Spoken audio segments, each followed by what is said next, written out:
Well, it was on this day 23 years ago when the Department of Justice announced they'd reached a multi-million-dollar settlement with the estate of former President Richard Nixon regarding his Watergate documents. It's a settlement that former President Donald Trump brought up in a March interview, and some are wondering if Trump had profit in mind by holding on to classified documents. But as Chris Welch explains, the two situations couldn't be more different.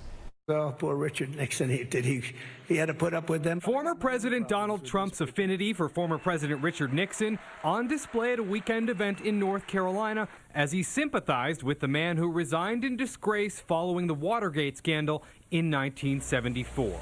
I shall resign the presidency effective at noon tomorrow. But on the eve of Donald Trump's arraignment connected to his handling of classified documents, some are now looking at this interview that Trump gave in March with renewed scrutiny. I have the right to take stuff. Do you know that they ended up paying Richard Nixon, I think, $18 million for what he had? Trump is right about one thing. The Department of Justice did reach a settlement in which Nixon's estate was paid $18 million for his documents and recordings that were seized by the federal government during the Watergate investigation. But legal and political experts say comparing Trump's situation to Nixon's is like comparing apples to oranges.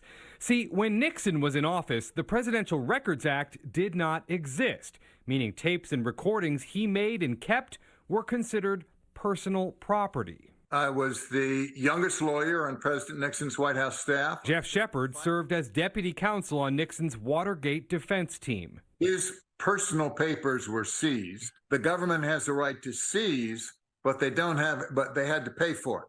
That all changed after Watergate. Congress passed the Presidential Records Act, and because of that, no president since Ronald Reagan has owned their documents. They belong to the American people.